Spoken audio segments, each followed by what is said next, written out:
Okay, welcome to the podcast. Welcome. Today we have a new movie to talk about, which is our favorite thing to do on here. Yeah. That But said, this is a little bit of a twist on the new movie thing because, for the most part, to this point, when we've gone to see new movies, said we're going to talk about it on the pod, it's been movies that we've been excited about seeing, movies that we're like, I bet this is going to be awesome. Let's go see it and have a pod about it. This is a movie that we have both expressed a lot of skepticism about. mm-hmm. I think the early returns on it that you couldn't help but hear Yeah, they were. backed up that skepticism. And yet still we thought we've got to do it for the podcast. We've got to get out to theaters and see Madam Web Yes. so that we can come together and talk about what is this movie that exists, It does exist. that I think had some ambitions to be a real thing and real success, and whatever we want to say about it, you cannot deny that it's got some sort of cultural relevance for one reason or another. Yeah, for one reason or another. Yeah. So, Madam Web. Wow, I don't even know where to start other than this. This is the movie that I think the preview for it showed at every movie I've seen for the past Oh my gosh. 5 months. I texted Same. you at one point and I said, I am so excited for the release of this movie. If for no other reason, then I'm ready to stop seeing the preview. Yeah. It was everywhere. I told you that one time I was cursed. I went to see a movie and it showed it, and then it just started that preview again. I was like, this is just some cruel cosmic universe joke that's being played on me. It is.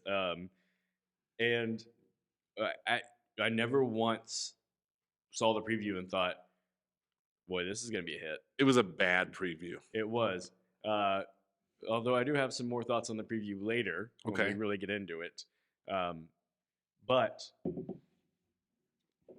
I think not only the fact that the preview wasn't a preview that got people excited, there wasn't even that typical name recognition to get people excited. When it was like Madam Web, I'm like, look, I can be a little nerdy, but I have no clue what this is. I'm super nerdy, and I mean, I think in the back of my mind, I was like, I think that's like a Spider-Man type situation, and yeah, it seemed like it. And there was images in the preview of like these Spider Girls, and I'm like, okay, I think that's a thing maybe I've seen before. Yeah, but nothing that registered. And this is I'm just gonna go ahead and put this out there. This is gonna be a tough episode to talk about without getting into spoilers pretty early. I don't think people are really that worried about spoilers, so I don't think people are gonna like have to turn the episode off. But I'm gonna go ahead and throw out there, don't keep listening if you're like, I need to see the movie before anything's spoiled for me, because we're gonna dive right into this. We're gonna dive in. But let's just go through some of the credits. This movie is directed by S.J. Clarkson, someone I'd never heard of. Shockingly, her first directorial, her first feature-length film. Yeah, as I was looking through IMDb, I read that and I was like, well, there's a real shock. Yeah. She done some of the like Marvel TV, I think, like Jessica Jones and The Defenders or something like that. And if I understand correctly, like and some other episodes of shows that are really well respected. She did some Succession, which I know is really well. Yeah, I think some episodes that people really like highly tout. And so, as I understand it, like somebody with a great reputation that people are like, yeah, we're excited to see what they do when they finally get a directorial debut. And I kind of wonder, like I hear that and I think maybe S.J. Clarkson's terrible, or maybe this is her Alien 3. Yeah, like I know. Maybe we look back and I know, and I'm trying to give this person the benefit of the doubt that maybe this is their Alien 3. I'm trying really hard to give this person the benefit of the doubt, but they did not make it easy. No. Here's the real headline though. The writing. When we're going through credits, there are 3 story credits, 4 screenplay credits. That's almost always a bad sign. The least shocking thing, because when you watch this movie, I would have said, I would bet everything I own on no less than 3 writers for this screenplay. Yeah. You can just tell. You can tell. Do you remember before this was coming out? And I was like, I guarantee you, once this movie comes out, it's going to be like, this movie had a really troubled production. There was rewrites. There was all this stuff. Yeah. And I don't know. I keep thinking it would be a fun exercise at some point to do, to like go try to figure out what's the best movie ever made that had 3 or more writers, because I can't there's imagine it's rarely ever, like you said, it's never a good sign. it's almost always a sign of disaster. Yeah.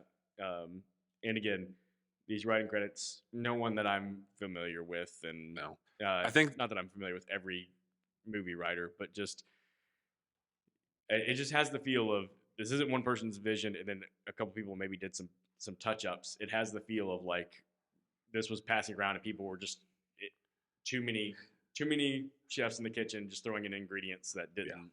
They didn't. There was no vision. There was no central vision. It looked to me like they just picked like 3 or 4 random writers and put them in separate rooms, and they're like, "You have 5 minutes to write a screenplay," and they all did it, and then they just mashed those screenplays together, and here came this movie. That's right. I think one of the credits on the writing team was like the Power Rangers movie that came out a few years ago, and I was reading online, and someone was like, "That's the best movie these people have written." The 2000, I think it was like 2017 Power Rangers movie. Yeah. So, let's run through this cast. So it stars Dakota Johnson. You once said before on the podcast, Dakota Johnson, who you're not sure is a good actress. now I'm sure. If I said it with any doubt before, let me say it now without doubt. And I know we'll get into it, so I'll stop there for now. I'm with you. Like, whether or not she's a talented actress, I can say confidently she's just not an actress I enjoy watching. Not at all. My first thought was, okay, did they write this character, Cassandra Webb, to be charmless, entirely charmless, or is that just what Dakota Johnson naturally brings to a role? Yeah. You know? There's a couple specific scenes I want to talk about when we get to it. Yeah. Of course, sort of the big, like, not mystery name, but mystery of how this person's in there is Sydney Sweeney. And I think the reality is just they must have caught her at the right time. This movie filmed in mid-2022, kind of right before Sydney Sweeney. She was already coming big, but before she kind of blew up. And it's like one of those, like, boy, as soon as this movie came out, like, she's too big to be in this movie, and particularly in this part. Oh gosh, it's poor Sydney Sweeney. You know, the other 2 girls, Isabella Merced, I guess, and Celeste O'Connor. I don't really have much to say about them. Like, I kind of just like my note is no note on them. Just kind of move along. Yeah. Emma Roberts as Mary Parker and Adam Scott as Ben Parker. Okay, can I just talk about when I first saw the preview? My number one takeaway is, what is poor Adam Scott doing in this How movie? did they get him roped into this? Oh. And then you see the movie and you go, oh, I know how they pitched. Hey, come be Uncle Ben, you know. And I love Adam Scott. I do too. Way overqualified for this bit part in this terrible movie. I'm always devastated when I see an actor I really like in a bad, like, superhero movie, because I think, well, you just used him. Now he's used up, and you can't put him in a better one, in a better role in these universes. And that's how you're going to waste Adam Scott, is you're going to use him as Is this, and it's like, it's one of those things too. It's like you can almost tell he, amongst everybody else in the cast, they knew it too. If I just got that impression where they were like, okay, like, let's just roll the cameras and let's just get this over with. Yeah. I guess I'm going to butcher this name. Tahar Rahim, who played Ezekiel Sims. Do I have some thoughts? I don't recognize the guy. He's been in a lot. Apparently, other people know who he is. He was in the Napoleon movie, and once somebody said that, I was like, okay, I think I kind of remember him being in the Napoleon movie. But that movie was so forgettable that I already don't really remember it much. But this is all I want to say about him. I don't think a single line we hear him say in the movie was a line that was recorded live by him during filming. Yeah. It was like, I'll be honest. Usually I get into movies and I'm pretty easy to fool with CGI. I'm not one of those people that I was always like, oh, look at the bad CGI or look at the bad voiceover. Like, usually it can slide right by me because I'm in the movie. Yep. This movie has stuck out like more than any movie I've ever seen, that like he is not saying the lines that are being said. And you could tell from the angles they're shooting them, just the mood of the scenes. Like, the things that are being said, I'm like, this guy is not saying these things. This is post production. They just completely redubbed all these lines in all of these scenes. I'm being quiet because I'm letting you set all the, set the foundation, and I just have so many thoughts. So I have a lot of thoughts on this villain. I'm gonna say this. I'm glad that you knew his name because I didn't. I don't mean the real life name. I mean the Right. character's name. Well, only the only reason I have it is I went on IMDb and I screenshot the credits so I could have the picture. That was one of the things I was gonna ask you. Is like, can you tell me the main villain's name in this movie? Honestly, if you would ask me to tell you the main character's name, I would have said Madam Web. Yeah. And I only remembered it as Cassandra because it's right here in front of me. I couldn't tell you any of the three teenage girls' names. Literally, the only character I would have been able to tell you is Ben Parker because it's a pre-existing character. It's Uncle Ben, and I don't know at what point they wanted audiences to pick up on that, because honestly, they never like straight up name drop it. But at the same time, as soon as you find out his character's name's Ben, they go to this party and they say something about Ben's gonna be an uncle, and I went, it's Uncle Ben. Yeah. And that's why this movie takes place in 2003. Oh. But then they made sure to make like 9 more references to the fact. And then, okay, I'll just stop because I want to let you set the stage here. That's as far as I'm going to go with all the cast. We probably just do need to get into the story of it because that's what this is all about. Like, when we're breaking down Madam Web, we need to talk about what in the world is this movie and what happened in it. Yeah. So let's kind of just start going through the movie. The movie opens with the mom character, Madam Web's mom, in the jungle. Also, could not tell you her name if I had to. Looking for spiders, presumably the same kind of spider that eventually is going to be the type of spider that bites Peter Parker, I guess. They reference these spider-like people and it's just, first off, the more you make Spider-Man like there's all sorts of spider people out there, the less special Spider-Man becomes. So why are you watering down one of your best properties? Oh my gosh, I know. Like it makes me angry. This whole movie is just gonna be you and I like rubbing our temples, like, and then So I think the only good thing, okay, in case we've already ruined it, we did not love this movie. It did not surprise us. Yeah, let us. Should we just start there? Yes.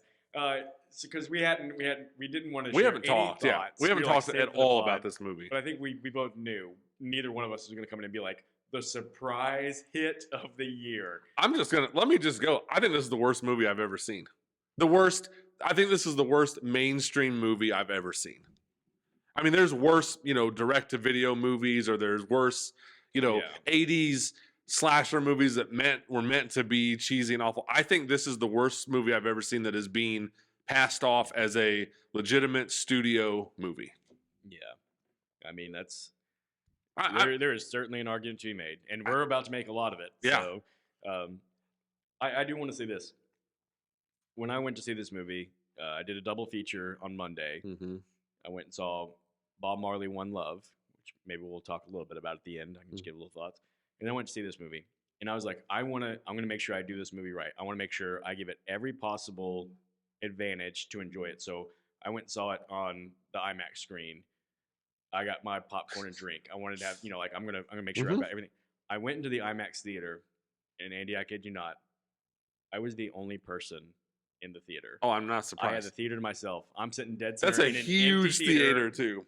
Popcorn, drink, ready to be locked in on this movie. I'm like, I could not have set up a movie to be enjoyed more than I have this one. Mm-hmm.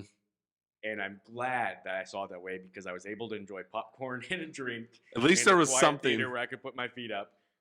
And that was, even in all of that scenario, I could not enjoy this movie. It's impossible. So I went with Molly, my daughter Molly, who's been on this podcast. So we were sitting there. We were the only two in there at the time. These two women came in together, and as they walked in, they told Molly and I, they go, "Hey, we're here to make fun of this movie. I just want you to know that. Like, we'll try to keep it down, but we are here to mock this movie." And I was like, "Go for it, because I could tell that they're telling us like we won't be disruptive. But we are here to laugh and mock at this movie, which they did. And it was great. And other people. I think there was like 6 people in there besides Molly, so 8 total, probably 8 or 9. And there was a lot of audible laughs, and they weren't laughing at any attempts at jokes or humor from the movie. Yeah. So just a little stage setter there for what it was like. It was just a theater of people openly mocking this movie. Yeah. That sounds about right. Yeah. But man, I know I saw it on a Monday, but it was, what was it, President's Day? Yeah, it was a Something? holiday. It was a holiday, and I thought it's still like opening weekend for this movie. Somebody's Somebody gonna be will here. and I couldn't believe it. But you're right though. Like, who is this movie for? Yeah, Who is this movie for? it's a great question. Yeah. All right, so let's get back to Yeah, the plot. sorry. No, I was. We needed to get into that. Ezekiel Sims, that's the bad guy's name, Yeah. is What a bad is guy. the hired protection, and boy, could they have put less effort into his backstory? Oh my gosh. Where, I mean, all we get is his like throwaway line of dialogue about like, you don't know where I'm from or what I've been through, and I need this Yeah. type thing, and you're like, okay. And so they after she finds the spider, he steals the spider, shoots her, and she's pregnant, of course. Of course. Spider people, the most ridiculous looking and edited spider people Okay. arrival. That was so bad. Like, that was so bad. That looked like something a kid edited on their iPhone. It did. I also like how it's like I know one of these things we'll talk about. Like, one of my notes, one of my very first notes, I said, did a 4th grader write this movie? It's entirely possible. Because they'd be like, okay, we have to set up a scene where the spider people show up. So I know 2 or 3 minutes before that, we'll have the characters talk about the spider. You know, it's like the legend is that there's spider people in this jungle. And then, and then it's like 2 minutes later, they show up. It's like everything every character says in this movie is only to set up what's about to happen in the movie. Nobody in this movie speaks like a human being. No. They just speak like, it's like, and remember, now that you've been bitten by a spider and you have power, it's like, it's exposition, but just so poorly done. It was ridiculous. And yes, the arrival of the spider people, that was the first laugh that our theater had. Yeah. So they take her back to some sort of cave base of theirs.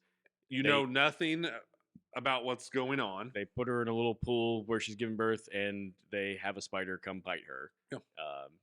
The mother dies, I guess, in that moment.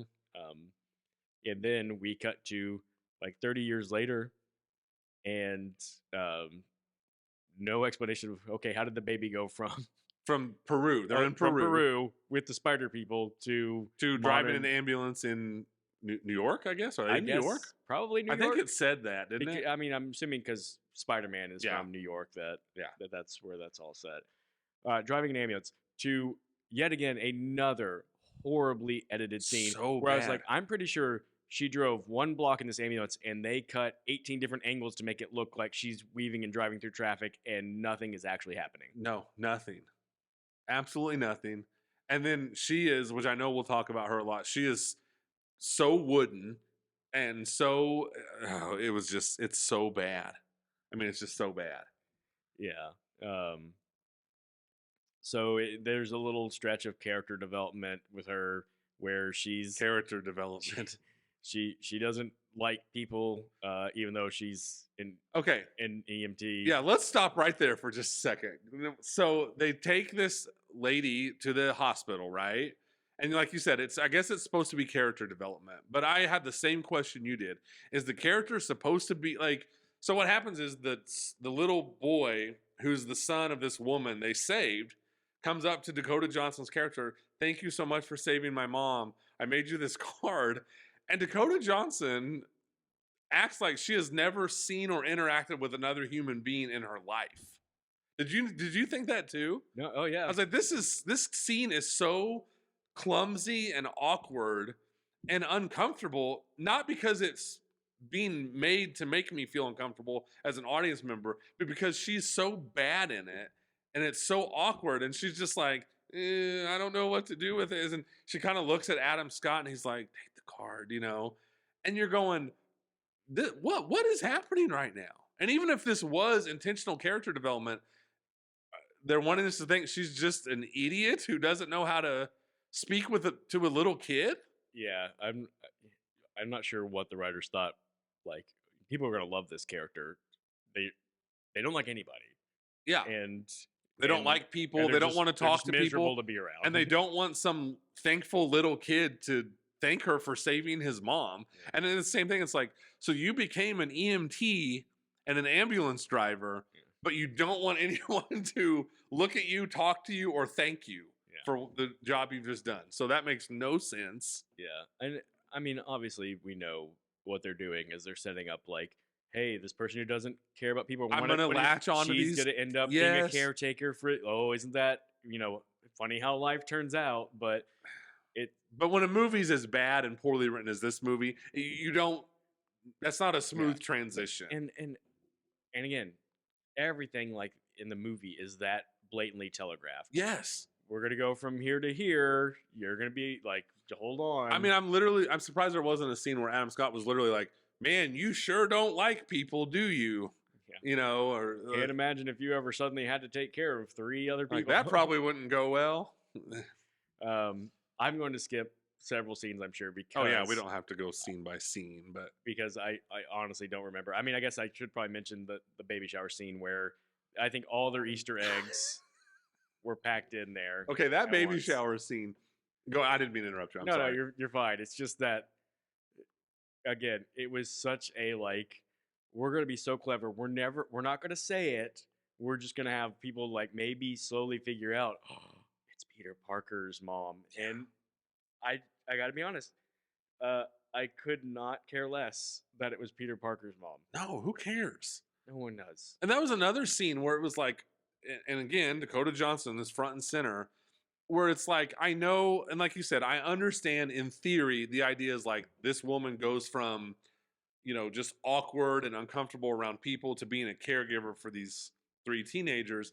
But it's just so badly done that once again, that baby shower scene, like, I was almost like, I don't know if uncomfortable is the right word, but I was just like, the awkwardness, not of the filmmaking, but like the awkwardness of the poor filmmaking and acting was making me uncomfortable. I was like, this scene is dying before our eyes. It's so bad.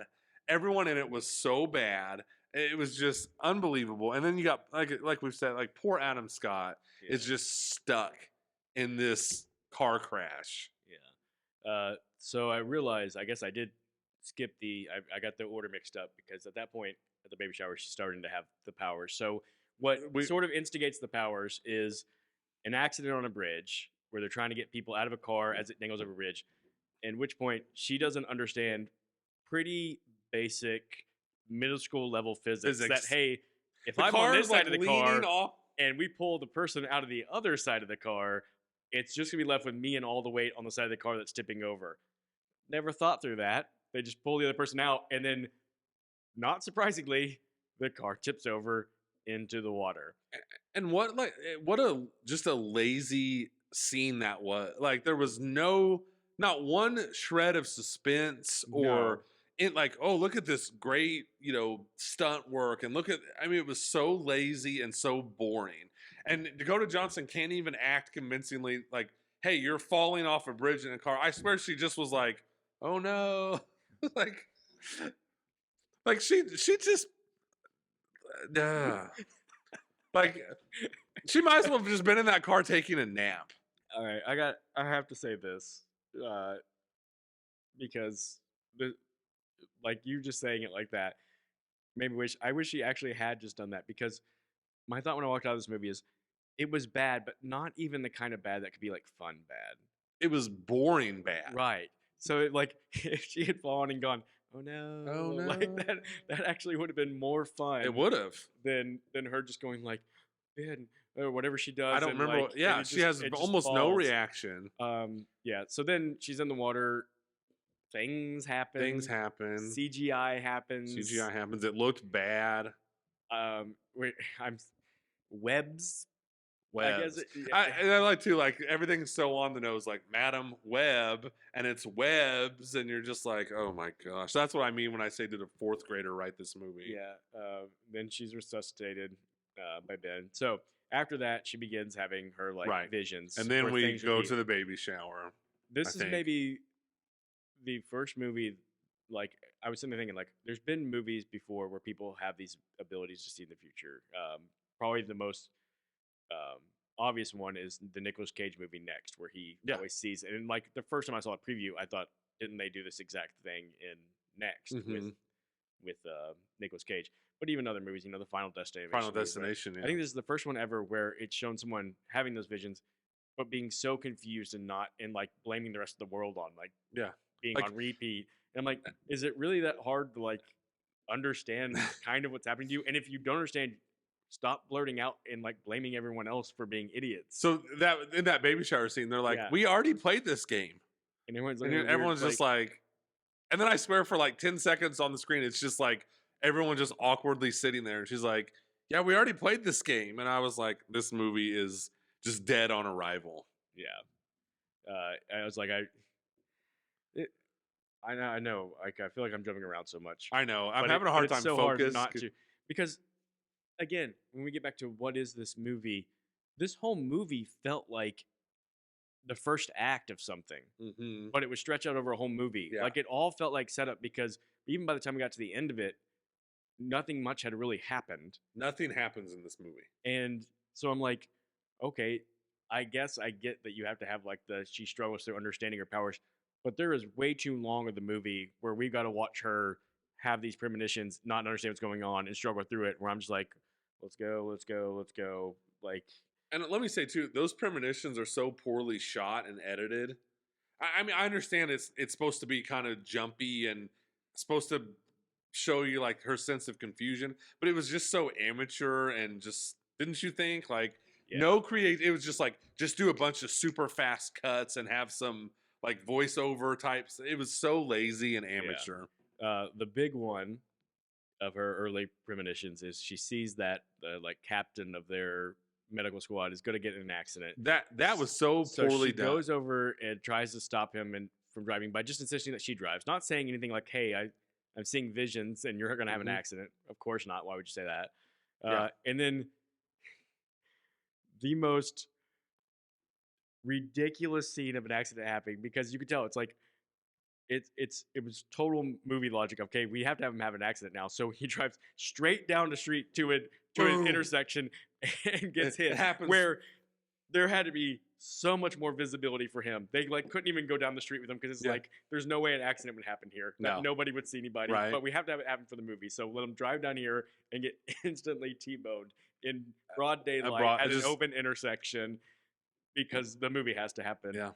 And so, as if that's not ridiculous enough, you have to stop and go, wait, based on the timing, if she hadn't stopped him to have that argument, Yeah. based on the premonition, he would have He gotten would've through just long went right before through that it. semi. Yeah. So her premonition was based on her causing the delay that caused the act. Like, I know, don't ever get involved in all the logic of a time travel issue, but But it's when like, come on, guys, that's super basic. That everyone's gonna watch that and go, well, if he hadn't done anything, he would have gone through just fine. oh my gosh. And then it leads to Dakota Johnson, like the one time she even sort of attempts to show any emotion in this movie. It's for this character who you've never there's no establishment of like this character and her have this long history and she respects him and stuff. And then all of a sudden she's attempting to look sad and cry when he dies. And then Adam Scott comes over, who's barely trying in this movie. It's like, it's not your fault, Cassie. And it's like a junior high play. Like that you would have, like I had to go watch when my kids were in junior high, and you have to go, yeah, that was really good. And then you lean over to your spouse, and you're like, oh my gosh, I can't wait till this is over. Yeah. Like that's what kind of acting you're getting. And she's like, it was all my fault and all this stuff. But none of these characters have been established or set up. You couldn't care less about this guy who just was in this accident that killed him. And you don't care at all that she's sad. Dakota Johnson is awful and can't act sad correctly. I mean, just everything about it's going wrong. Yeah.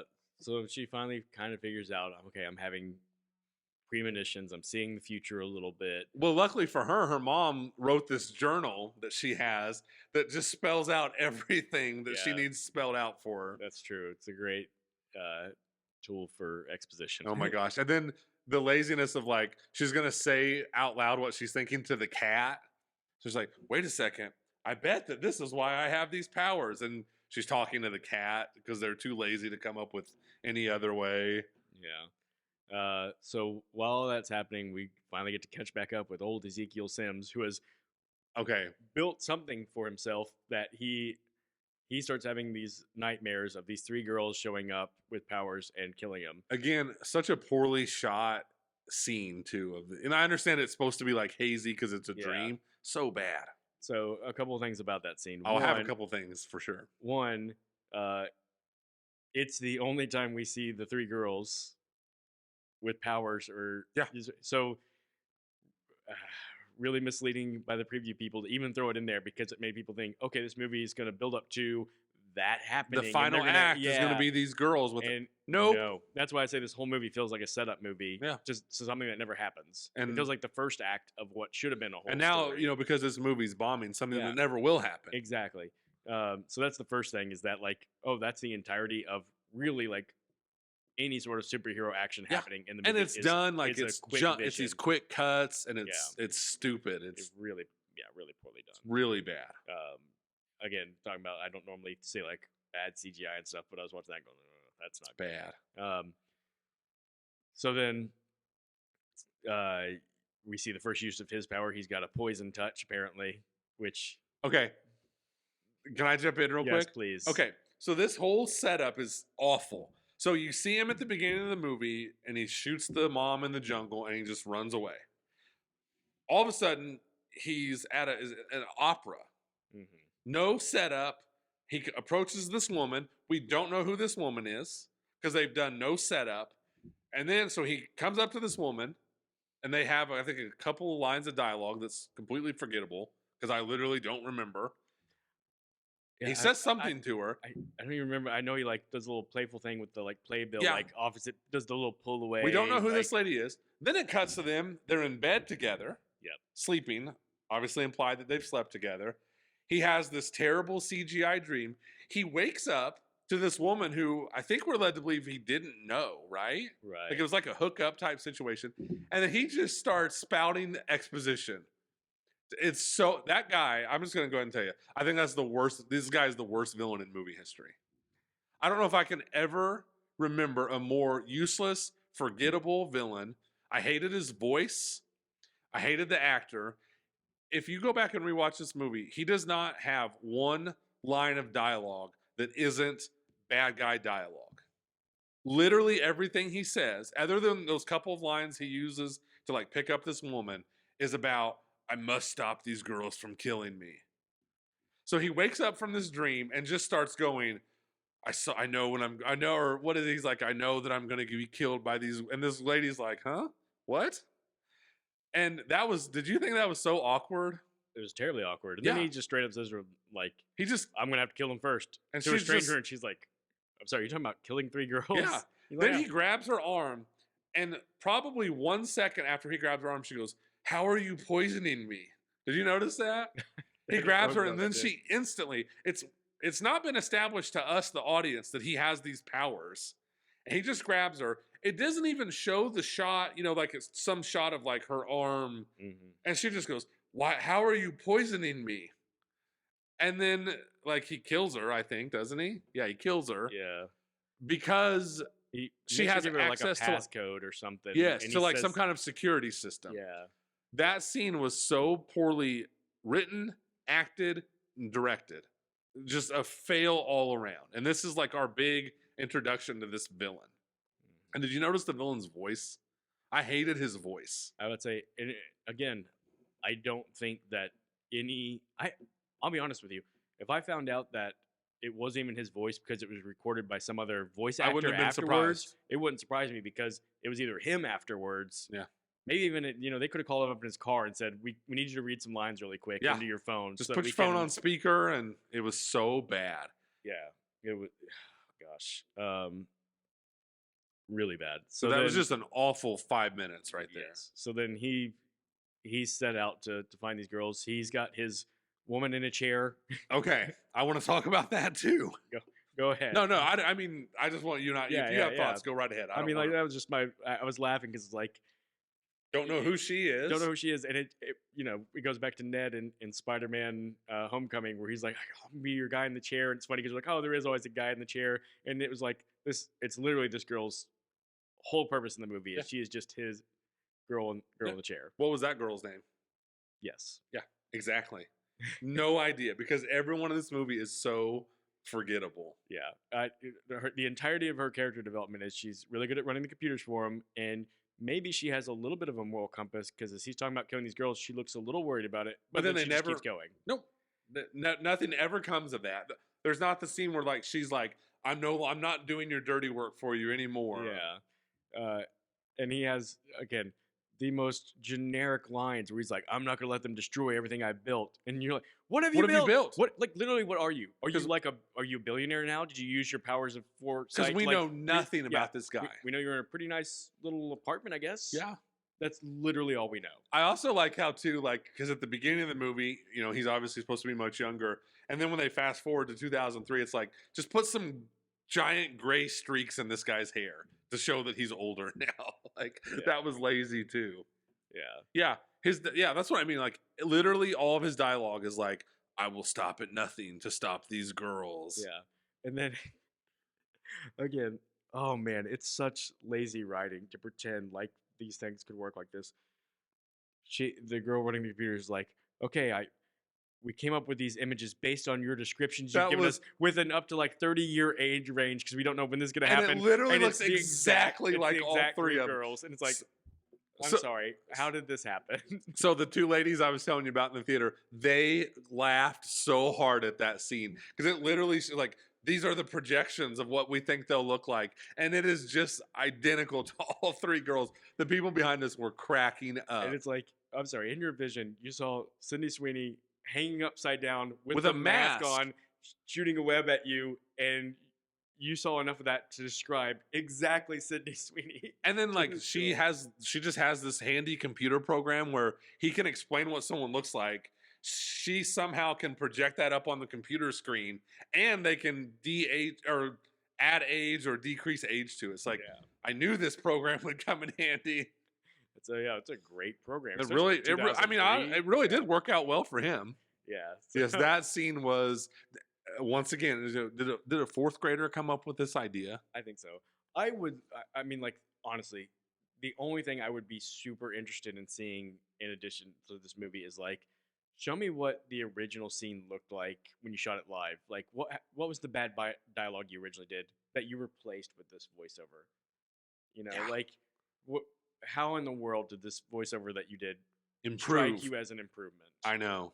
The only thing that I can think of is that I bet maybe the original cut was too long, and they're like, we got to start getting to the point faster. And so But then they the only dialogue has to shrink down from having any sort of to character to literally just only. the exact purpose of what we're trying to. I think you might be right. So Yeah.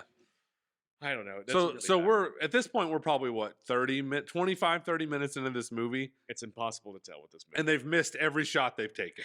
If you're doing a basketball analogy, they have missed every shot they've taken so far. Wouldn't you agree? Yes, they're 0 for 10 with 12 turnovers. Yeah, It's- not one positive thing has happened in this movie yet. Yeah. So then, I don't know. Probably some more things happen, but we end up on the train sequence, where all three of the girls are converging coincidentally. Yes, all three of these girls who are kind of like the central point of the movie, and we haven't spent any time with yet, Yes. and we're supposed to care that this terrible villain is trying to kill them. These girls who I guess are supposed to be all connected in some way, and that they eventually get powers. But again, yet another thing where they would never be connected if he didn't start doing things that he did to connect them. So it becomes the whole like Stupid. I don't want to overthink it. What I can't remember is why Madam Web ends up on the train to begin. Oh, She's going to that funeral. going to the funeral. Yeah. Yes. And she has the visions of the guy coming through and killing these three girls. And going back to what you were saying too, it's still doing the whole like, I'm so confused. Why? It's like, okay, lady, by now you should have figured out you're seeing the future. Like this is not Like you've had several chances to figure out what's happening to you by Yeah. now. Yeah. And You thought she already had the moment with the bird where she opens Yeah. the window and the bird flies through. and oh she's my like, gosh, she had a terrible line of dialogue. What did she say?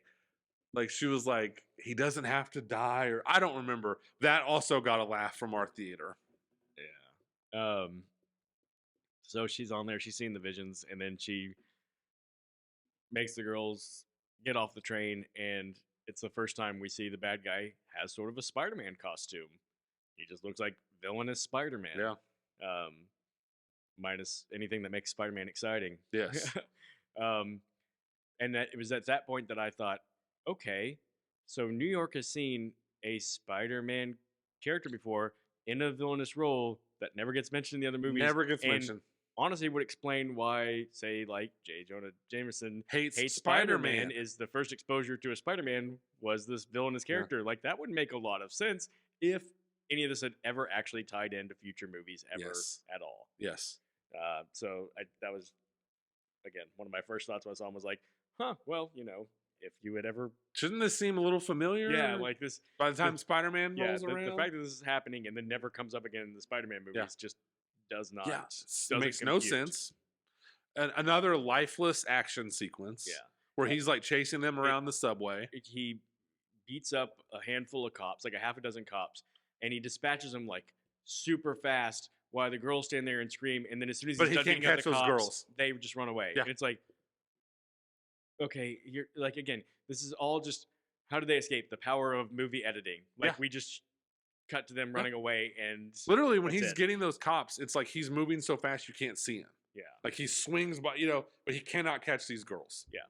Yeah. So then, I'm I was sorry. gonna Go say ahead. because if he did, the movie wouldn't happen. No, So- it wouldn't. So then you get, so at that point, they all, so that for the first time now, you've got Dakota Johnson and these three girls all together. I cannot overstate enough how little, and by little, I mean none at all, chemistry the four of them have together. Yeah. They were so bad together. Those teenagers, they are just three of the worst characters I've ever seen in a movie. Mhm. They're not interesting. They're not funny. They're not charming. They're nothing. They're just complete nothing characters. And they're thrust in there with Dakota Johnson, and they do not gel well. None of them gel together at all. They definitely went like, okay, let's have three really broad archetype characters. Mhm. Sydney Sweeney is going to be the like quiet nerdy girl. So I'm going to try really hard for this not to sound awkward.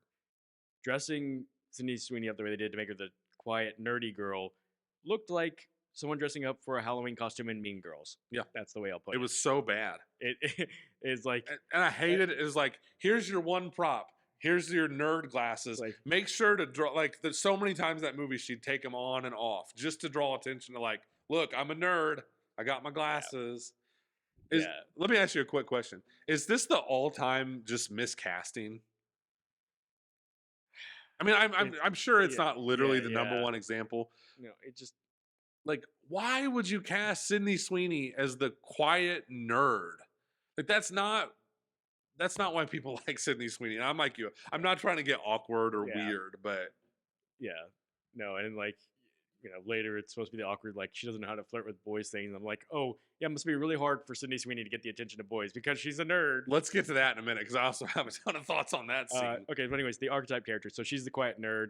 Then you've got the rebellious one. She's rebellious because She's got a skateboard. That was so funny. Where they were like, I just imagine the writers, they're like, we cracked it. We know how to tell the audience that she's rebellious. She has a skateboard. And then everyone's like, that's a great idea.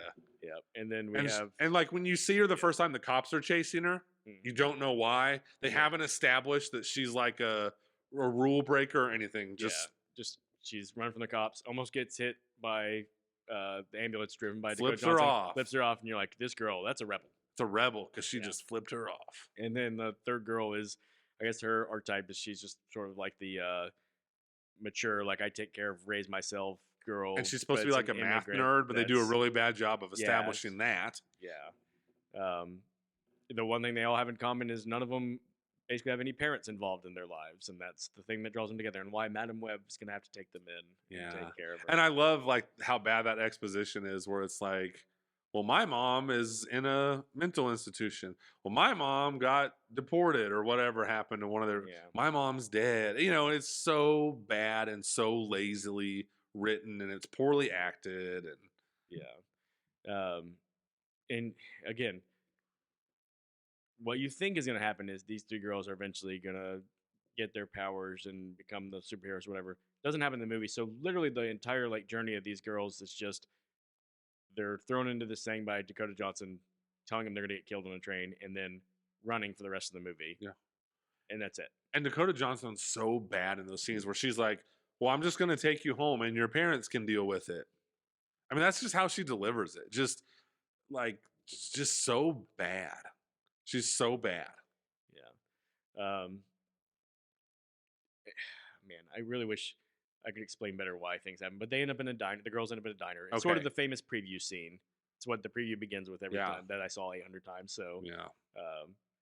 that's the other thing is I was like, oh, here's gonna come the thing that I've already seen from the preview. She's gonna walk up and see the entire thing going badly, and then do Yes. it And by again. that point, you're tired of that gimmick. I was at least, where it's Yeah. like, okay, obviously this isn't really happening. Yeah, And she's just another premonition. yeah, I also like too where it's like if you're trying to make this movie make sense, like Dakota Johnson and these three girls, like, hey, I know you don't know me and I don't know you, and this guy just tried to kill you. I'm gonna drop you out in the woods. Okay, I'll be back. Like, I'm gonna be gone for 3 hours. Just sit here. Mhm. And that was like, then you leave these three girls, and it's like the writers of the movie. It's like, have you ever met teenagers in your life? They didn't write them as convincing teenagers. Well, and then the one is like, hey, let's go to that diner I saw a half a mile down the road, and you're like, wait, you drove them out to It's- safety in the middle of nowhere. But half half a an mile hour- away, there's a diner. Yeah, like you're literally like, oh, we're just past this diner, far enough. Let's just drop them off here. That's Yeah. got to be far enough from civilization to be Yeah. safe. Oh, it's so bad. So, so I go to the diner, and then I'll be honest. Like I say this most times before we review movies. I won't watch anybody else's reviews or listen to anybody else talk Mhm. about it. This week I gave in and I listened to some other people because I was like, Because it's funny. yes. And somebody pointed out, I'm like, I don't know how I didn't notice this immediately in the movie, but a like truck driver looking guy recognizes them from a girls kidnapped article in the paper, right? That happened 3 hours before that. Yes, and who's even reporting that these girls are missing? Because we already established their parents don't Yeah. track them. You're like, how? Because they How does the needed timeline someone work to out? make a Yes. phone call to the Yes. police so the bad guy can intercept it with his magical board of Yes. yeah. And again, just terrible like 90s technology, or like not 90s movie technology where like, yeah, he intercepts it and then he just calls back. No need for backup. I'm Yeah, taking over. he and, just and the she, police station's like, that sounds normal. she presses a few buttons and he's all of a sudden able to communicate. Yeah. Okay, this guy who we've never heard and whose voice we don't recognize says he's got it under control. Okay, we have to talk too about the scene. So again, if you're just looking at this movie for what it presents to you. So these girls are scared. Some guy just tried to murder them, and some strange woman is now taking care of them. So what do? They see cute boys sitting at a table, and in the middle of a diner in which there are other customers and workers, they get up on this table and start dancing to Britney Spears. And at that point, Just like every teenage girl ever. exactly. So I saw it with my daughter Molly, who's 18 years old, and she leaned in and she was like, "Man, if I had $1 for every time I did that," you know, it's like just openly mocking this movie, and it's like so the characters don't even make sense. So Sydney Sweeney's supposed to be the ultimate nerd, like you said, who just cannot talk to boys, by golly. But then she just goes from like, I'm so shy and nerdy and I fidget with my glasses, and she's just dancing on this table. They're like, you know, this guy is trying to murder us, but I feel like we could probably dance on this table in a diner. Yeah. And if you watch the scene, they're literally dancing on a table, and the other customers are just sitting there eating their food. Nobody's like, There's not a worker at the diner going, hey, get off our you tables. can't stand on the table and dance. And that's where you're going, how did someone get paid to write this? You know, it's like, I just imagine the director, okay, now get up on the table. And those boys are kind of sitting there awkwardly. Yeah. I was like, what a unbelievably bad scene. I know. I'm like, I get that. Like, these boys are just extras, someone to fill on the table. And they like, honestly, if I was on that set, and they're like, okay, action, I wouldn't know what to do. I'd be like, hey, Hey, Sydney girls on the Sweeney, how you table. doing? Like, Yeah. so maybe they were perfect at the role because it looked so awkward, but it just Like, yeah. Why? Why is that in the movie? why was that a thing? Why were they literally dancing on the top of a table? And why didn't anybody think it was weird? And again, I really, literally, the only reason is to set up Dakota Johnson coming in as the parental figure to be like, "Hey, what are you doing? You know, can't Yeah. believe you're doing this. I got to chastise you Yeah. and lecture you all when we get you back in a car, Yeah. back into the busted up taxi that I steal and I drive for the rest of the movie, and no one ever Undetected, questions because she pops the license plates off of it, right? yeah, because obviously when cops see a busted up taxi with no license plates, then they don't have any more questions. Nothing suspicious here. So then she gets in the car. So they dance on the table. Dakota Johnson comes. The villain shows up. They easily dispatch of him. What does she do? Like throw something at him? She drives her car into the diner. Yes, and hits him with the car. That's what it is. So for the second time, this buffoon of a villain cannot kill these 3 teenage girls who are so stupid that they dance on top of a table in a Denny's. Yes, and also he has the same predictive powers that she has. 30 years more experience using them, but he didn't Had see that no a car idea was that gonna this was come gonna, through. and then the whole movie he keeps going, how are they always one step ahead of me? Yeah. So he's an idiot. Yeah. He can't figure this out. They get in the vehicle, and then Dakota Johnson is trying to lecture these girls, and she has some of the worst written and acted dialogue where she's like, you guys are selfish and impulsive. And they're just sitting there going, sorry. Like those girls fluctuate between acting like teenagers or like 5-year-olds. Did you think that? yeah. And they're just lecturing her, and Sydney Sweeney just keeps going, I'm so sorry, and it's like, okay, Sydney Sweeney, kind of hunch your shoulders and just look as pitiful and nerdy as possible. Yeah. It's so bad. I keep thinking, trying to think ahead in the movie and be like, okay, what's the point at which I'm going to really try to zag on you and be like, now here's where the movie gets really good. I can tell you what the funniest part would be, which I think we should talk about, is when Dakota Johnson teaches those 3 girls CPR, which was one of the most unintentionally funny scenes I've ever seen in a movie. And at this point, this is where Molly and I join in and started joining our movie-going friends behind us and just openly mocking and laughing at this movie. Maybe my previous statement is wrong, and maybe this movie is bad enough to watch for comedic purposes. Oh my gosh. You're right. That's where I should have staked my claim. Be like, and here's where really good foreshadowing and really good acting Just comes into really play. smart. She's gonna teach him CPR because she's a medic, so she knows it. Yes. And she knows these girls' life's in danger, so they're gonna probably need to know CPR. And because lo and behold, that's how a spider person usually kills people, is CPR related. Yeah. Yeah. Heart condition. Yeah. And so she gets around. They all gotta practice the pace of it going was like this. That's when I say too, where it's like all of a sudden it's like these girls are 5 years old, and she's like, now what you want to do is interlock your hands, and then it shows the girls like looking at their hands like, okay, interlocking my hands, okay, I understand. And like, I'm not saying that CPR is not complicated, but the way it's like how I used to talk to my kids when I was trying to teach them how to tie their shoes when they were like 4 years old. Yeah. Oh man. Now I'm trying to remember. Wasn't there some comment from one of the girls too about like, you're a good teacher or something like that? And it's like she literally just and then she's like, now if one of you gets tired, the next one can jump in. And you're like, oh man, I bet you anything that's what's gonna happen later on. And then one of the girls, and this happens again at the end of the movie, I swear she does like 4 compressions, and she's like, okay, I'm getting pretty tired now. And I was just like, at this point, the theater is just cracking up that we're in. And it's like, this is just embarrassing at this point. Yeah. So it's at this point, at least in my memory, again, more things probably happen. It all becomes this messy blur of crap happening. Crap, yeah. She's like, I've got to go to Peru to get answers. My favorite part of the movie. Which brings up just a slew of just unanswerable questions. Oh my gosh. First off, she went and parked that taxi at an airport For a week. So they established that she is like Yes. wanted now. Yes. Because it's on the radio, and she's like, wanted for kidnapping. no. Yeah. She Like you said, in their busted up taxi cab.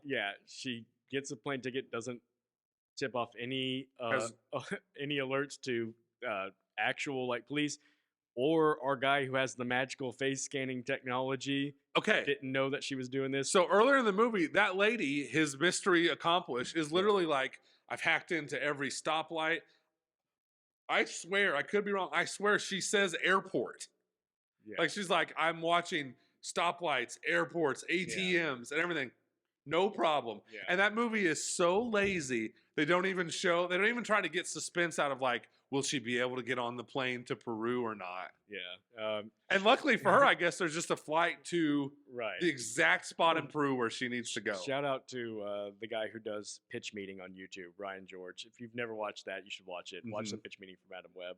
He's got a great joke about her being able to get on that flight and not like alert Oh, authorities. I haven't watched it yet.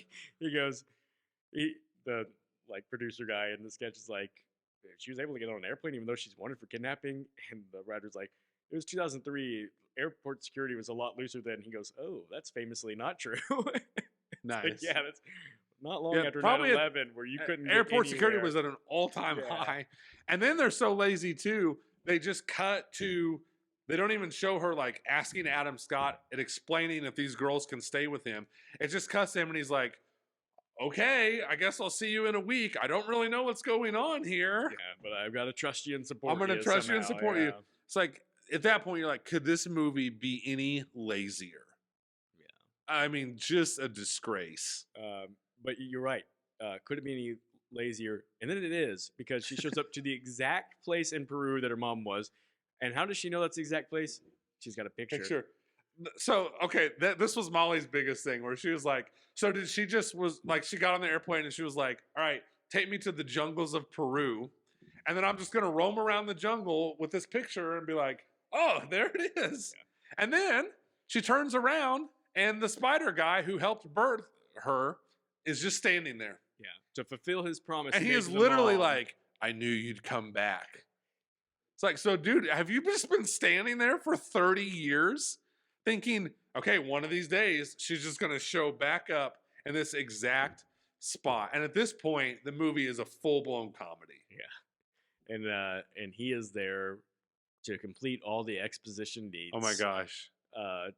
He takes her back to like the pool where she was born. I The think, magical maybe, pool that and she has a vision that Well, takes her back in time to see her mom in a meeting with a doctor where So- she finds out she was going to have like muscular disease, and that's why the mom was looking for the spider, so she can finally like understand and forgive her mom. Oh my gosh. So we got to back up for just a second. Yeah. So he shows up. I knew you'd be back. He takes her to this pool.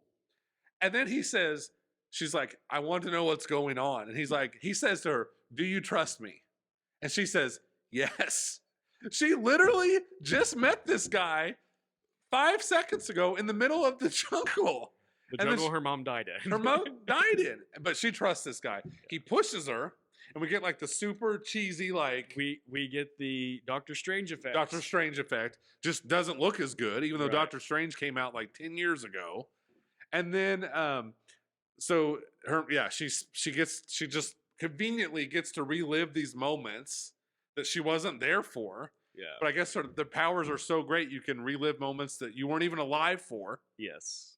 And that is the weirdest thing about this movie is that there are so few superpower things in this movie. It's basically only the premonitions. Yeah. And then a little bit of like spider guy crawling around and jumping around. Unless they need it to be more. But yeah, even with that few of powers, they're still so vague as to what exactly the powers are. And they're like, well, would you name them to be this in this scene? Yeah. And this in this scene. And again, like I say, even if you're trying to follow the logic of this movie, so because of this random pool in the jungle, she's able to see her mom relive a moment in her life in which she wasn't even born yet. She's literally in her mom's stomach.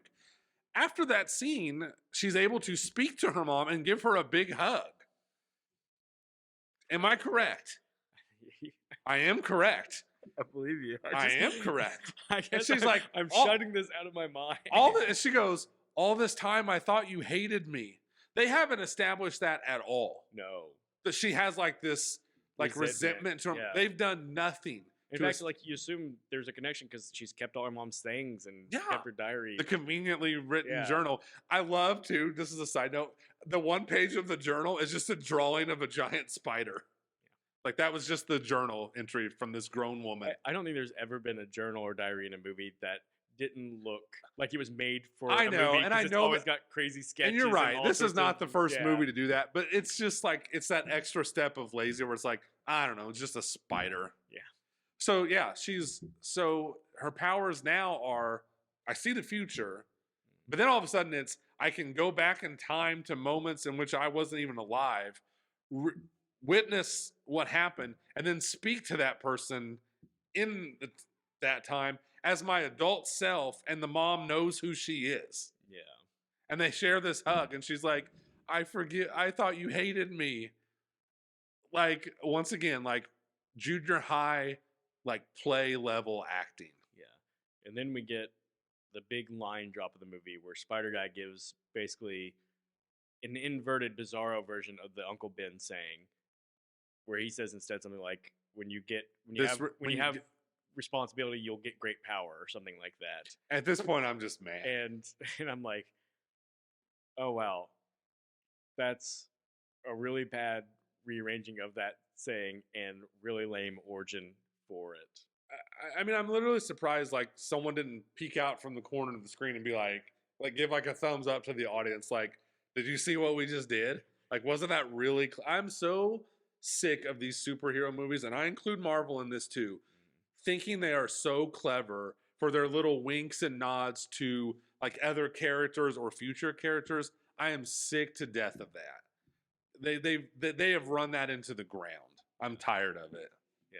So she arrives back in the States We don't see her just in time just in time. for what is She goes into labor. Peter Parker's mom's name is Mary, I think, maybe. Mary Is it? Parker? I don't remember. I don't know. I mean, I can actually look it up right now. While you're looking that up, let me just say something too. Another Yeah, Mary. Mary Parker. Okay, I wouldn't have been able to tell you that. So yeah, so she's in this pool, and then it just cuts back to New York, where the three girls have been staying with the Adam Scott character, who they don't know. Yeah. I guess they've just been hanging out and listening to him and abiding by his rules.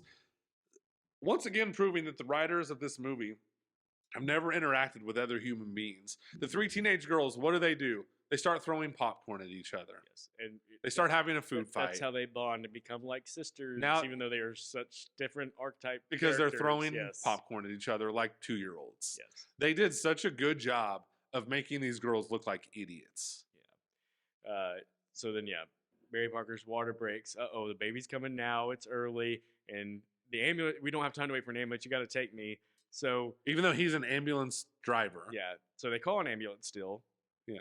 And then leave. Don't alert the ambulance. Hey, we're gone. Don't. That was don't bother clumsy. coming.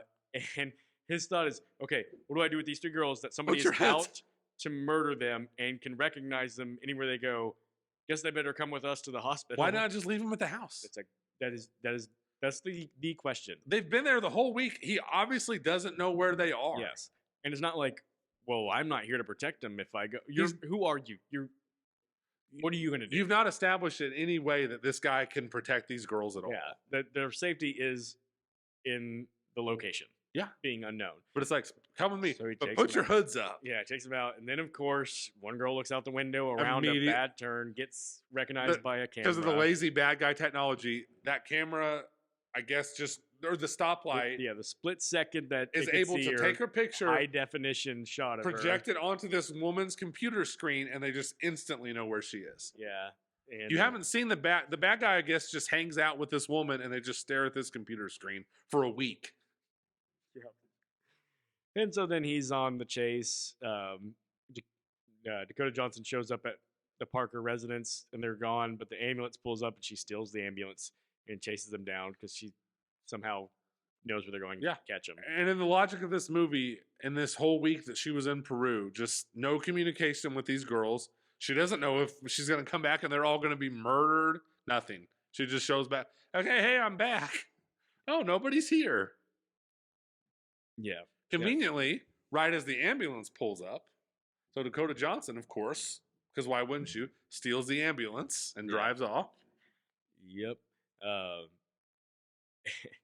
the bad guy catches up to the girls, and once again, Dakota Johnson saves the day by running the ambulance through something and hitting him. That was so funny. It comes out of nowhere, and it's like, how did she even know what she was going to drive through and hit him? I guess maybe a premonition. It doesn't show that Doesn't show it. premonition.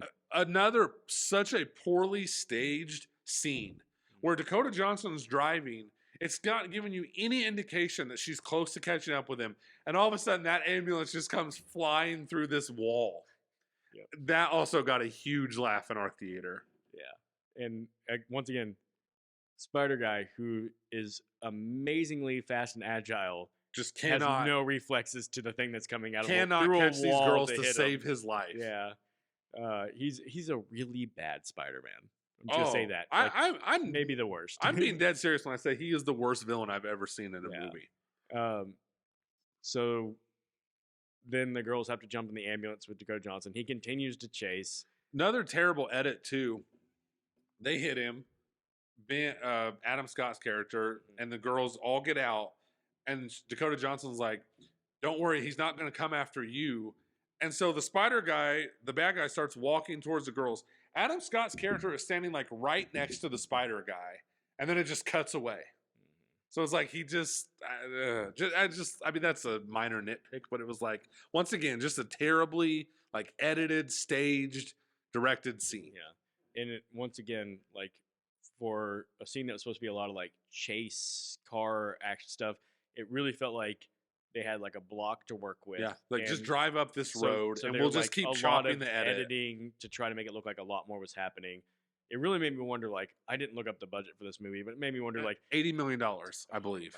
then I don't know where the money went. I don't either. Because I think I'm right it, about it that. looks like a scene where they go, "We got to make this look like a big budget movie, but we got no budget to actually shoot anything here." It looked like the budget of the movie was like, hey, how much money does everyone have in their wallet right now? Just throw your money in a pile, and that'll be the budget of this movie.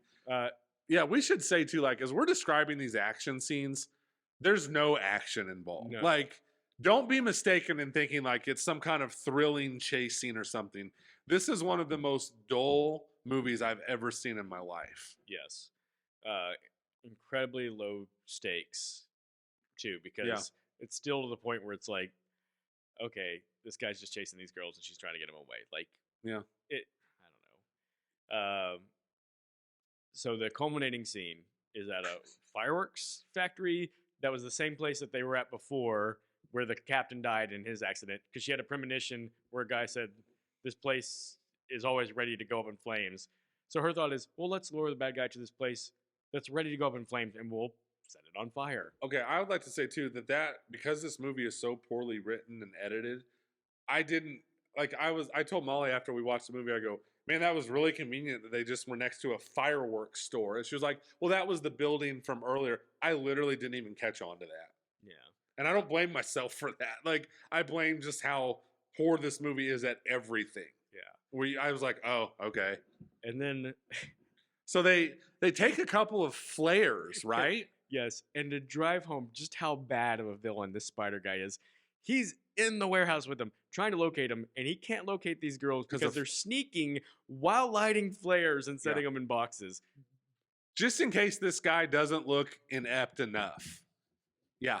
They've got like maybe 5 or 6 flares, and they just shove them in these boxes. And then for the next 20 minutes, fireworks are just exploding everywhere. Yes. And Has there ever been a worse climax to a movie ever? I don't know. It's also like, okay, Dakota Johnson, Cassandra Webb, your plan was to go into this fireworks place and light it on fire to blow up the bad guy. And you didn't think past that because they had clearly no idea what they were going to do. Go up that ladder. So they go to the roof of the now burning, exploding building. Yeah. That And was then their plan. And then they just stand there like idiots. I know. I told you just got to rub your temples. Just breathe, Uncle Jared. Just breathe. Take some deep breaths.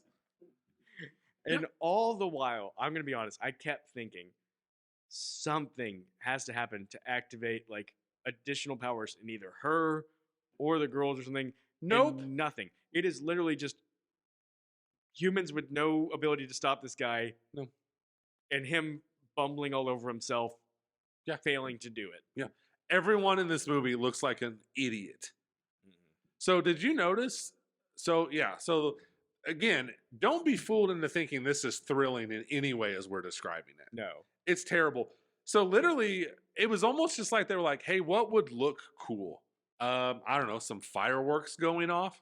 Okay, fireworks. Are fireworks going to make this building just explode? Is that like the strategy? Like enough fireworks will go off and they'll kill this guy? I guess so.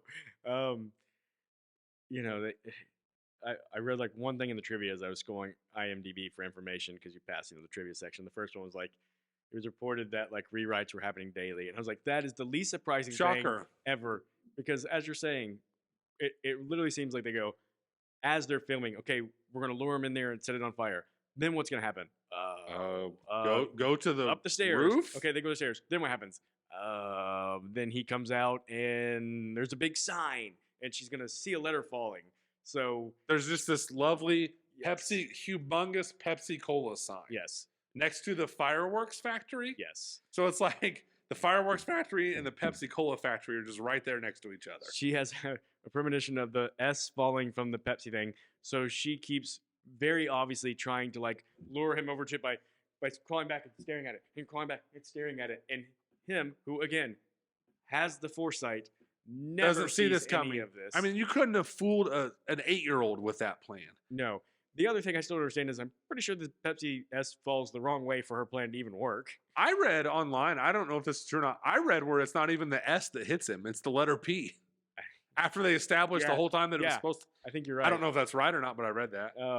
Also, did you notice there was a scene? I'm trying to think what happened. So I think a firework was going off, and like the spider guy is running, and Dakota Johnson has like a piece of metal. Oh yeah. And for a second there, it looked like a Nintendo game. Like the CGI almost like it wasn't completed or something. Did you see that? Maybe I just saw like it was like they didn't finish the CGI on Yeah. the scene for like a second. It was so bad.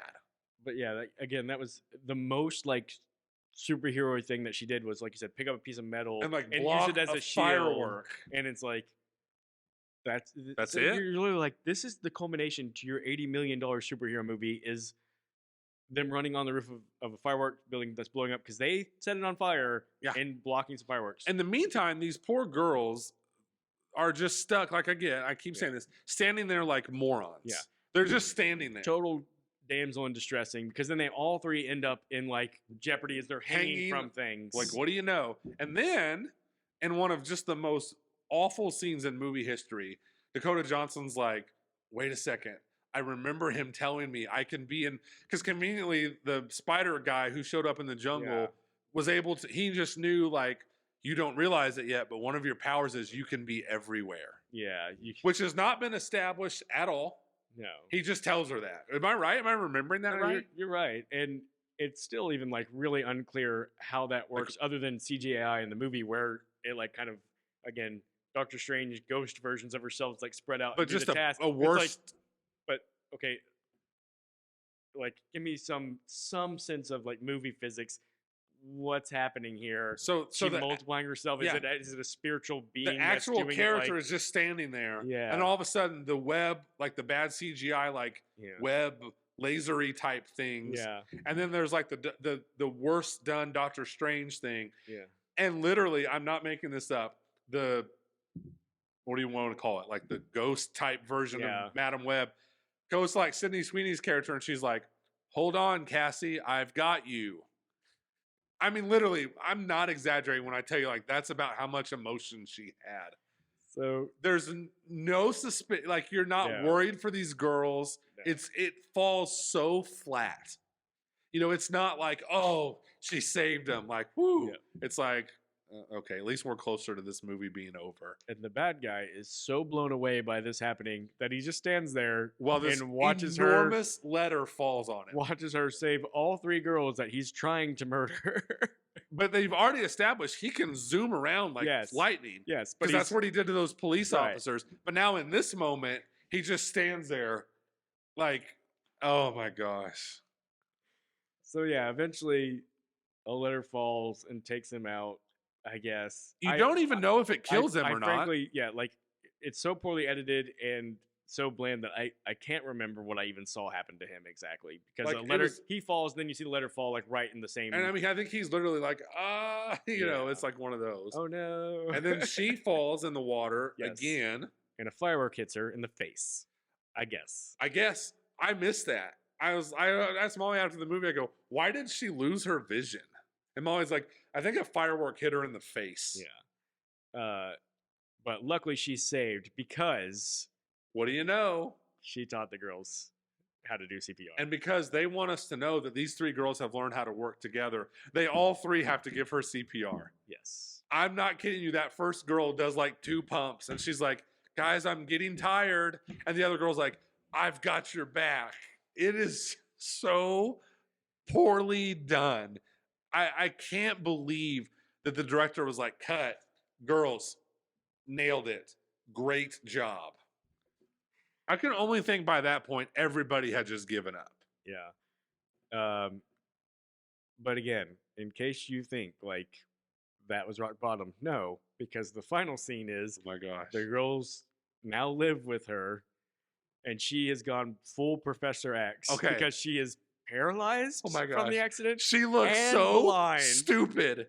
Did she not look like an idiot in those the glasses? First time she's trying to smile, I guess, in the movie, Oh my gosh. and then The theater was cracking up at Dakota Johnson in that movie, And in then- that scene. the dialogue might have been the worst in the whole movie in that scene. Oh, you're missing something though. I go ahead. Okay, so before that, Dakota Johnson's laying in the hospital, and those 3 girls are sitting there. A nurse peeks her head in the door and says, "What does she say to those?" She's like, She asks if they're family. "Are you family?" Yes, we are. The nurse doesn't say a word and just turns around and walks out. Yeah. That is how lazy this movie is. That's the best they could think of to establish, in case, as the audience, in case you don't know, these people have now formed a family. Are you guys family? Yes, we are. And the nurse just turns around and leaves. And that's the whole scene. Yeah, the nurse does instead go, okay, well, just ethnically speaking, I can look at you and tell you're not. Just that's the kind of stuff I mean when I say this is the Yeah. laziest movie I've ever seen. Sorry, go ahead. Yeah, so just back to that final scene, which was, again, Just an embarrassment. everything felt like set up. And I was like, this is the end scene where the movie makers had to hope people were like, oh, snap, we're ready for Madam Web 2 now. Oh Because my now gosh. she's Bizarro Professor Does she not X. look like an idiot? It looks terrible. I mean, And- it literally looks like they went to the Dollar Tree and picked up the first pair of glasses they could find, and they're like, "Here you go, wear these." And like she's got like a weird white like look to her eyes, like the firework left some like white scars. And like around the her chair eyes. she was in was like too small, and she's like, she looked really awkward sitting in that chair. Did you think? I noticed she that. looked terribly awkward. And It's then like, is she sitting on like a thumbtack? She looks so uncomfortable. and then the other big line of the movie that they thought was going to be so great was the reference to Ben and what was it about like him taking care of somebody or something. She's like All the fun, has none of the yeah, responsibility. no idea what's coming or something like that. And Ugh. just smirks. And again, going back to I think pitch meeting, so she's not gonna like warn him about that. Yeah. she's just gonna know that and then let the parents die. Like, and man, everything. one of these days that guy's gonna get shot. Yeah. Yeah, and then the movie just ends. Yeah. That's it. It ends, and just to be clear, not one bit clear about when the girls and how the girls are eventually getting their powers and becoming the superheroes that they're talked about the entire movie becoming, and Yeah. never are 1 inch closer to becoming. No. So the one girl, whichever one, has like the really cool like metal like Mhm. spider arms and stuff. So is that made for her? Because we don't establish that Dakota Johnson's character is like, she's not Tony Stark No. who like makes this stuff. So eventually she just makes her this cool spider. So, like, we don't know because the movie doesn't bother to answer any of those questions. And yet again, like there's gonna be 3 Spider Girls, timeline wise, before a Spider-Man even shows Yeah. up. But when Spider-Man shows up, they'd never seen this. This makes me furious that they shoehorn movies like this into these franchises, and they don't care that renders the rest of the, according to the movie logic now, the rest of the franchise looks stupid. Yeah. because it doesn't make any sense, like you're saying. And I hate it. Like the final shot, it's like one day we'll become, whatever, and it just shows them all in their suits and stuff. But you're like, but how and why? Yeah. I mean, my best guess is Madame Web's gonna be like, I'm gonna fly you all to Peru, And you're gonna I'm gonna get you bit by I'm spiders. gonna push you into the magic lake, and that's the movie. Yeah. No end credit scene or anything like that. No, and I could not believe that. I actually sat around through the whole credits, not because I was like, oh, I'm desperate for more, It's like, but it's not. There's no way a movie like this doesn't have some sort of tease. just coming up. nothing. And I think they were like, no, actually, we literally don't have any ideas here. None. We got nothing. Yeah. So that's the movie. I hope we properly conveyed how bad this movie is. It is. I don't think there was one. It's so bad. I don't have one positive thing to say about this movie. There was not one good performance. There was not one good scene. There was not one good idea. Literally everything in this movie is a fail. Would you agree? Yeah, I cannot think of one good thing to say. okay. This is what I want to go back to. What I said earlier. We talked about the preview being terrible. Mm-hmm. After seeing the movie, I'm not sure that I don't want to applaud the maker of the preview. Mm-hmm. For trying That to might have been the best possible preview you could cut out of that from this movie. Yeah, that's fair. After watching it, I was like, kudos to the preview maker, because I didn't think it was a good preview, but like the preview was more coherent than the movie. That's true. I couldn't. You're right. I couldn't believe it. Like, No, you're right. and probably like more entertaining. I would say. I just can't believe in 2024 with these studios that now have more money and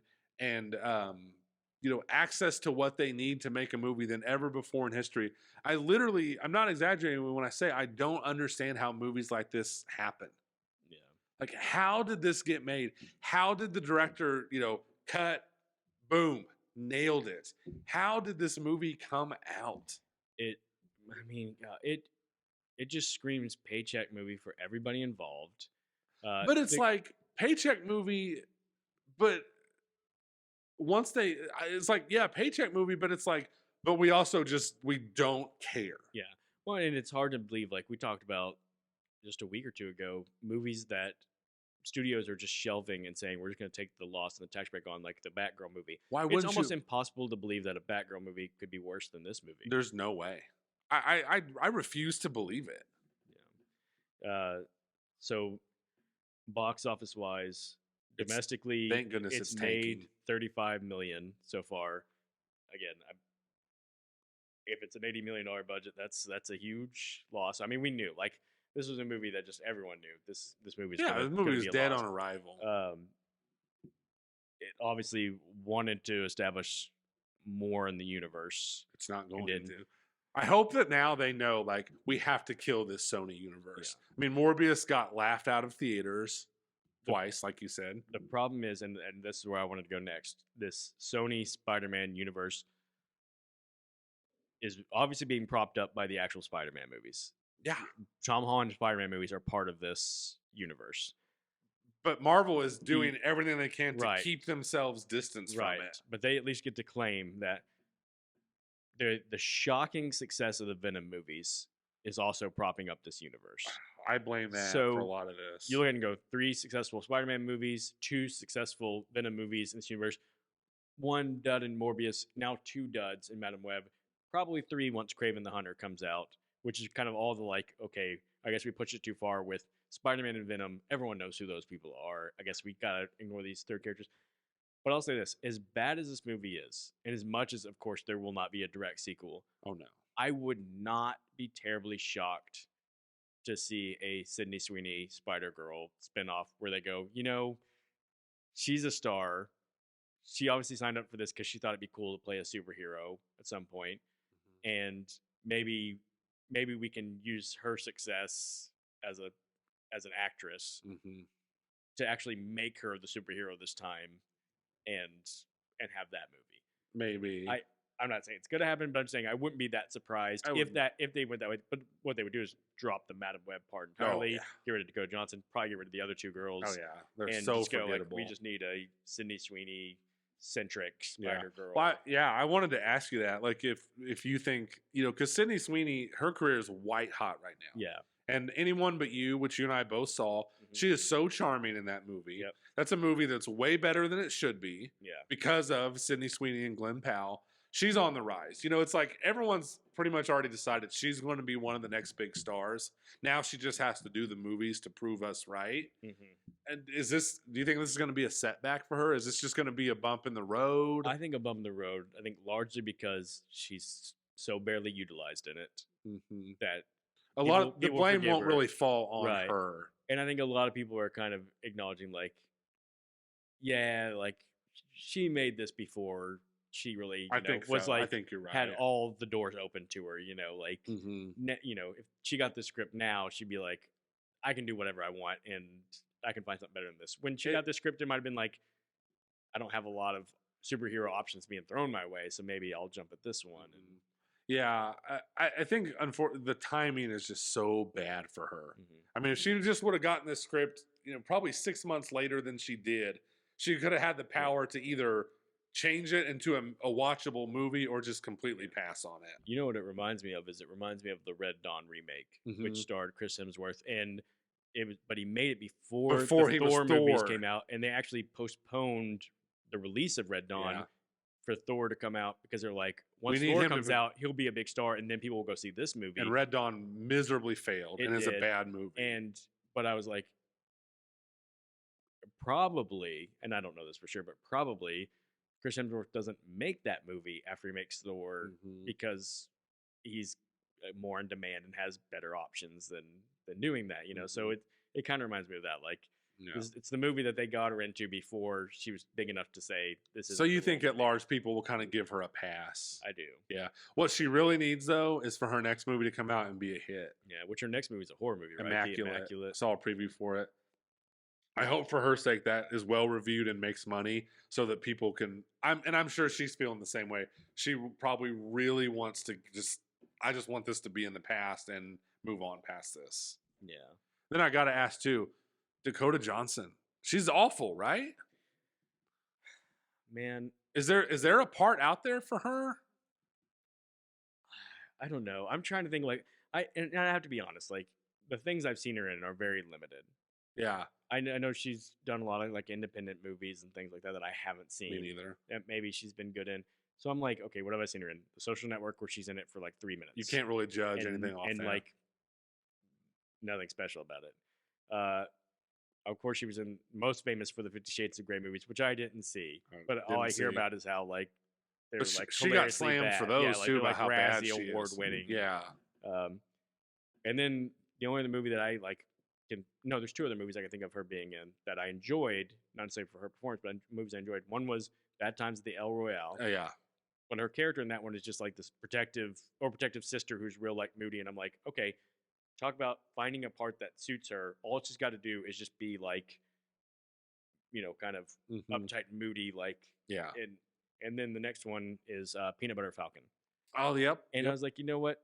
That's right. I forgot about that She one. was okay in that. She's one. not bad in that movie. You're right. So like, but it kind of gets to this for me. If I have to be like, you know what, this person could work if you put them in the perfect environment, then what I'm really saying is they're not good. Yeah. If they've got to be in the All the perfect, conditions have to be right. as opposed to Adam Scott, who I'm going like, you're right. I don't think he was trying real hard in this movie, but he kind of had a feel of like the varsity basketball player playing with the middle school team, where he's like, I'm just trying to like blend in with you guys and not stand out and be too Mhm. awesome. Like Adam Scott's gonna come out of this movie and be like, I don't care how bad the movie was, I still love just seeing Adam Scott. Oh yeah. Dakota Johnson's never gonna have that. She's never gonna have like she can just show up and be like, I love seeing her on screen. No. And that's Because now she's got this and the 50 Shades movies where it's Yeah. just so easy to point and be like, she is bad. But from what I understand, though, she's somehow like raising her level of fame by her like Dismissal of own this- dismissal of this movie, by her acting like she doesn't even like the movie. It's making people like her more. Be like, oh, look at her. And I'm like, Then don't sign up for the Yeah, movie. It doesn't make me like her more. it doesn't eat me either. It's like, I don't know.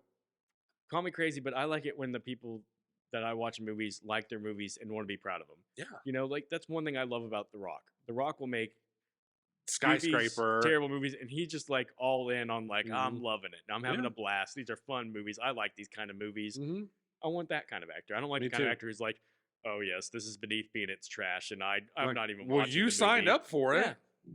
And like You again, you know, you think of it this way. You would have never seen Chris Evans being like, man, Captain America Civil War, you know, what a joke. But hey, you know, like they were proud of those movies because they were making good movies. I mean, it's like Dakota Johnson, like, you keep signing up for crappy movies, you're crappy in them, and then you just try and brush it off. It's like that's happened too many times now. yeah. And like, again, like it's just I don't know. I always feel bad being too critical of people about this because the same could be said for me. Like some people have just a natural charm and some people don't. I don't have a natural charm. It's why I would never be a movie star. People are Right. not going to see me on camera and be like, that guy's just got it. And it's not fair that some people are born with it and some people aren't. But the reality is that's the case. Yeah. And like, sorry, Dakota Johnson, you're just not born with it. No. She's so dull and uninteresting up on the screen. She doesn't have a single second in this movie where she is interesting or sympathetic or powerful or any of the things that she's supposed to be on this journey. She fails at every turn. She is a blank slate. She is just a charisma vacuum. I mean, she is just, I don't even know if that makes any sense. It just No, kind of no, came it's- out. No, I She's think awful. you're right. Nobody comes out of this movie looking good. Mm. I really, like I said, I think that the villain is just the worst villain ever. He's stupid. He's uninteresting. It's not really clearly defined what his like powers and resources are. Dakota Johnson's laughably bad. The three teenage girls had no chemistry. Adam Scott looked like he was bored to death. I mean, everyone just comes out of this movie with egg on their face. Yeah. This movie's a fail just literally every second that it's up on the screen. Yeah. Well, I think we I know I'm like worked Pretty- up at how bad. pretty well covered. I this do just want to movie. say real quick. I'm reminded we were talking about Parks and Rec earlier. Yeah.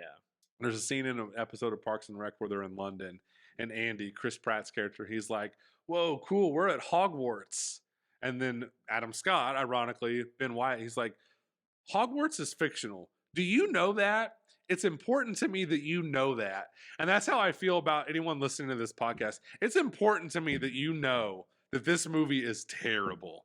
And I really hope we've done the proper job of conveying that, because it is important to me that people know how bad this movie is. Yeah. It's just bad. I couldn't believe what I was watching. Yeah. And again, I want to emphasize this because I think perhaps in our laughing as we remind ourselves of the ridiculous scenes, that it's not bad in the way that you'll have fun. No, watching it's it. not fun. It's a drag. It's dull. It's lifeless. There's Yes. no lifeless is just how I would describe it. Yeah. There's not one interesting shot, not one interesting visual, not one interesting performance, not one interesting choice. It is dull and lifeless. Yeah, don't make it think like we're describing, I don't know what example is of like a movie that's so bad it's fun to watch, but Yeah. because we're not. This is not fun to watch. No. So again, we're a podcast for the people. We went and saw this movie so that hopefully you won't have to. Mhm. So you can spare yourself. But that said, I know that this is one of the things that's amazing about movies.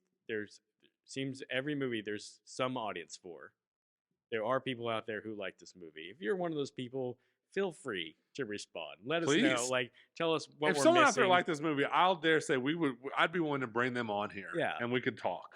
and listen, like, we will not purposely be rude to you and tell you you're wrong.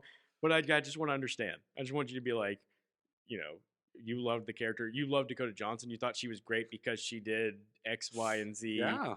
I'd love to hear it. I would love to hear a defense of this I would too. movie. I'm not going to hold my breath.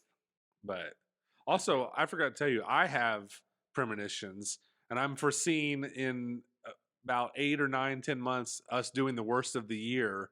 And oh, yep, this is the worst movie of the year. I just had a premonition. I hope this is the worst movie of the year. I hope nothing worse than this comes out.